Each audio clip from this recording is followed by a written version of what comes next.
Assalamualaikum warahmatullahi wabarakatuh. Kita awali dengan basmalah pertemuan kita. Bismillahirrahmanirrahim. Alhamdulillah pada kesempatan pertemuan kali ini kita akan membahas materi kepemimpinan pendidikan yang ketujuh, yaitu aplikasi fungsi-fungsi manajemen yang dilakukan oleh kepala sekolah. Jadi langkahnya kepala sekolah dalam mengaplikasikan fungsi manajemen. Nah, kita ulangi materi yang pernah Anda dapatkan sebelumnya, yaitu fungsi-fungsi manajemen. Banyak pendapat para ahli ilmuwan yang bermacam-macam ya. Cuma saya mengambil yang ini, POAC ya. Planning, Organizing, Actuating, Directing, dan Controlling ya. Planning, perencanaan. Tentunya berhubungan dengan apa kegiatannya, kapan waktunya, tempatnya, pembiayaannya. Nah, ini di planning. Terus organizing, dibentuk struktur organisasi. Kalau dalam madrasah, kepala madrasah siapa, terus kemudian waka kurikulum siapa, waka humas siapa, waka kesiswaan siapa, waka sarpras siapa, walinya siapa ya, dan sebagainya. Kemudian apa itu juga job description-nya, uraian tugas-tugas masing-masing. Kepala sekolah itu tugasnya apa? Wali kelas itu tugasnya apa? Semuanya jelas. Setelah di-organizing, maka actuating, menggerakkan seluruh sivitas akademik madrasah, digerakkan semua. Directing, diperintahkan. Tentunya harus ada motivasi daripada kepala madrasah untuk melakukan tugasnya masing-masing. Setelah berjalan, maka ada controlling, evaluasi. Apakah ada yang menyimpang dari perencanaan? Apakah ada kekurangan dari pelaksanaan daripada personel tersebut dalam melaksanakan tugasnya masing-masing? Nah, ini fungsi manajemen. Nah, bagaimana kalau kita aplikasikan dalam pengelolaan madrasah? Ya. Yang pertama adalah menentukan visi, misi, dan rencana strategis. Ya. Visi itu mimpi yang harus diwujudkan. Sifatnya abstrak, masih klis. Ya. Madrasah Aliyah Ponorogo menjadi sekolah favorit. Ya, favorit. Nah, ini visinya. Real misinya, realnya apa? Ya. Misalnya nilai ujian akhir tertinggi di Ponorogo. Terus kemudian punya siswa teladan nasional. Terus kemudian mengikuti lomba kerja ilmiah remaja secara nasional. Nah, ini langkah-langkah realnya itu diwujudkan. Kemudian rencana strategisnya apa? Ada rencana induknya dalam waktu 3-5 tahun itu. Biar mendapatkan nilai baik, maka perlu diadakan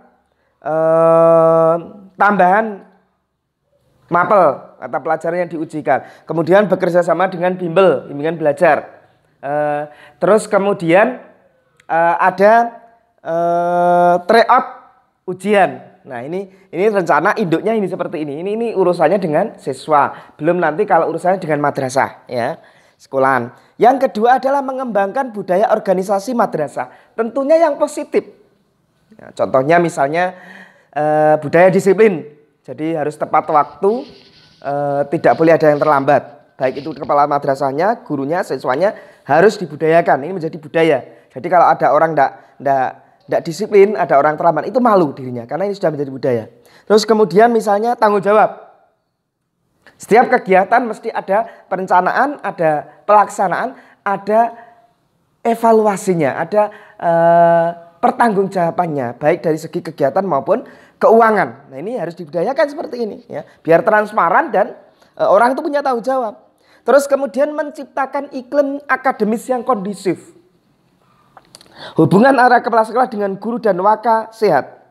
Hubungan guru dengan siswa sehat. Bahkan hubungan madrasah dengan wali siswa sehat ataupun dengan komite madrasah. Ini akan mendukung pelaksanaan kegiatan di madrasah kondusif.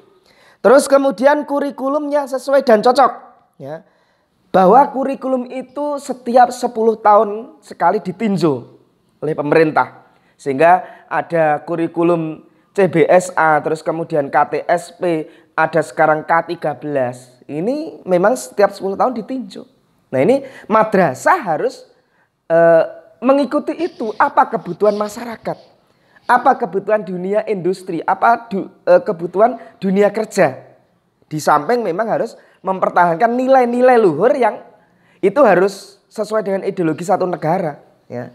Nilai-nilai yang karakter yang dikembangkan, yang dimau oleh dari peserta didik itu apa? Itu harus ada dalam kurikulum. Tapi juga memperhatikan kebutuhan masyarakat.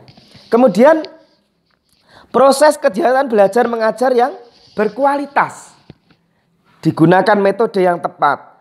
Media pembelajaran yang memadai. Ya, jadi transfer ilmu antara guru dan siswa itu perlu media. Nah, kalau dibantu media yang bagus, yang mengikuti teknologi pendidikan, insya Allah itu akan tersampaikan dengan baik. Nah, ini perlu media. Ya, media entah itu LCD, laptop, terus kemudian aplikasi pembelajaran, e-learning, ya, Google Classroom. Ya, ini harus ada. Ya. Terus kemudian fasilitas yang memadai. Ya. Yang namanya pendidikan itu tidak hanya butuh alat pembelajaran, tapi juga butuh fasilitas yang lain. Ya. Perpustakaan yang bagus, yang menyediakan referensi yang lengkap, terus kemudian laboratorium yang mendukung, terus kemudian lab IT yang bagus, yang terkonek. Sekarang ini dengan adanya pembelajaran daring ini, internet itu suatu kebutuhan pokok, bukan masalah kebutuhan yang mewah, bukan. Ini sudah pokok ini. Ya, sudah pokok. Terus kemudian bahkan sampai kamar mandi yang mencukupi dan memadai, yang bersih, sehat. Ya. Terus kemudian kantin yang mencukupi kebutuhan siswa dalam kegiatan di madrasah. Nah, ini harus bagus. Terus kemudian adanya manajerial yang baik. Setiap kegiatan ada SOP-nya, standar operasional pelayanan. Ketika ada penerimaan siswa baru, ada SOP-nya. Kalau lewat online, bagaimana prosedurnya? Kalau offline datang langsung, bagaimana prosedurnya? Ketika ada UTS, UAS, ada SOP-nya. Bagaimana pelaksanaan dari awal sampai akhir. Ini harus ada SOP-nya. Terus kemudian pengembangan SDM yang berkualitas. Kita tahu bahwa di madrasah itu ada guru. Madrasah memprogramkan bagaimana guru itu bisa studi lanjut. Kalau yang D3 bisa S1, yang S1 bisa S2. Tiap tahun diprogramkan ini. Ya. Sehingga tidak ada lagi guru yang tidak qualified, yang tidak minimal S1. Ya. Sudah tidak ada lagi yang tidak S1. Semuanya S1 minimal. Bahkan ada yang S2, ada yang doktor, ada yang S3. Ini harus diprogramkan. Di samping itu ada workshop guru itu bagaimana menguasai metode belajar yang baik, strategi belajar mengajar yang baik, sehingga ketika mentransfer ilmunya kepada siswa itu bisa bagus. Nah, sekarang guru harus dibekali dengan IT yang cukup memadai. Ini dunia sains, ya, ilmu pengetahuan adalah menjadi acuan. Ya, tidak ada lagi guru yang gagap teknologi. Ya. Di samping itu karyawan memang perlu diberi IT juga. Ya, sekarang semuanya online, laporan online. Ya, baik dari laporan pegawai, guru, terus madrasah, itu semuanya online. Juga aplikasi-aplikasi yang mendukung, memudahkan karyawan itu melaksanakan tugasnya. Nah, inilah semua bahwa diharapkan dengan aplikasi manajemen yang bagus untuk mengelola madrasah itu menjadi maju dan menjadi kebanggaan kita bersama, ya, bisa kita akhiri pertemuan kita. Wallahul muwaffiq ila aqwamit thoriq. Wassalamualaikum warahmatullahi wabarakatuh.